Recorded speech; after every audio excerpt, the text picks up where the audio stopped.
The Learner Approved Motorcycle Scheme, or LAMS, is now in place across much of the country bar WA and gives novice riders a broad range of machinery to choose from far beyond the old 250c engine capacity limit. Legislation varies from state to state, but in a nutshell, novice riders can now choose from bikes with an engine capacity of up to 660cc, provided they don't exceed a maximum power to weight ratio. What does this mean for the 250cc class? With the advent of LAMS, it wasn't good news. Will the 250 survive? Only time will tell. But having sampled Honda's recently updated VTR250, I'd say this model's got a better chance than most.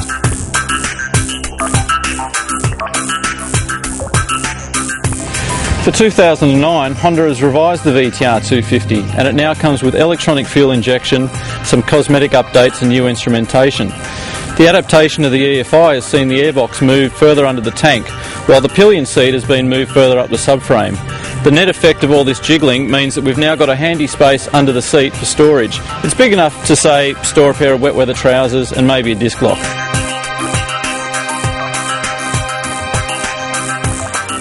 Now, Honda doesn't quote power and torque stats these days, but we do know the old model was good for around 32 horsepower. Now, that's power that's not exactly going to rip your arms out of their sockets, but in a package that just weighs 161 kilos wet, that's going to add up to unintimidating but surprisingly healthy performance. The bike is also physically fairly small, but it's super manageable thanks to its upright ride position. If you're over 6 foot, you're probably going to want something with a little more legroom, but to be honest, it's fine around town, and that's where this bike really shines.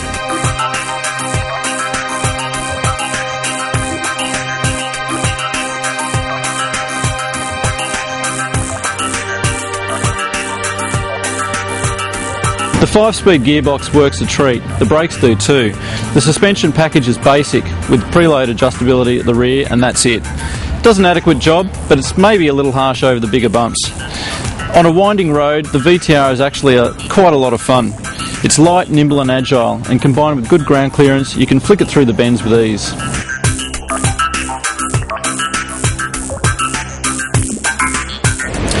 I've got a real soft spot for the naked bike look, and I reckon Honda's VTR250 is a big winner in the style stakes. The paint and the general level of finish are of a very high standard, and with the round headlight and trellis frame, it looks even just a little bit like Ducati's Monster, especially in Italian red, as this one is.